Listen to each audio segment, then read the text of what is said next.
అయ్యయ్యో! ఇన్నాళ్ళు ఈ విషయం తెలియకండి నిమ్మకాయలు వేస్ట్ చేశానో నాకే తెలుసండి. నా దగ్గర ఒక ప్లాస్టిక్ చాపింగ్ బోర్డ్ ఉంది. అసలు ప్లాస్టిక్కే వాడకూడదంట. కానీ నేను ఎప్పుడో ఒకసారి యూజ్ చేస్తాను. మిగతా టైంలో మాకు టైల్స్ ఉంది కదా, అక్కడ క్లీన్గా చేసి ఇంకా కట్ చేసుకుంటాను టమాటోస్ అవన్నీ. ఇంక విషయానికి వస్తే ఈ చాపింగ్ బోర్డ్ కొంచెం బ్లాక్గా అయ్యింది. నేను చాలాసార్లు స్క్రబ్బర్తో ఇంకా టెంకాయ పీసు ఉంటుంది కదా, దాంతో కూడా దీన్ని రుద్ది చూశానండి, తెల్లగానే రాలేదు. ఇంకా నిమ్మకాయ ఉంది, ఇది పడేసే ముందు ఒకసారి ట్రై చేద్దాం దీని మీద రుద్ది అనేసి ట్రై చేశానమాట. అసలు మురికి ఎంతలా పోయిందంటే నాకైతే చాలా ఆశ్చర్యం వేసింది.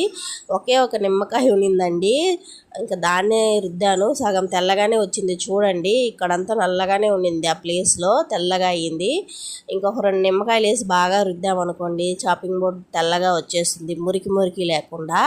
ఇలా చెక్క చాపింగ్ బోర్డు కనుక మీ ఇంట్లో ఉన్నట్లయితే దాని మీద ట్రై చేయండి, భలే యూజ్ అవుతుందండి. నిమ్మకాయలు నేను మా అమ్మ వాళ్ళ ఇంటి దగ్గర నుంచి తీసుకొచ్చుకున్నాను, కొంచెం వాడిపోయాయి, ఇంకా పడేస్తూ ఉన్నాను. ఇలా ట్రై చేయండి ఒకసారి. ఓకేనా, బాయ్.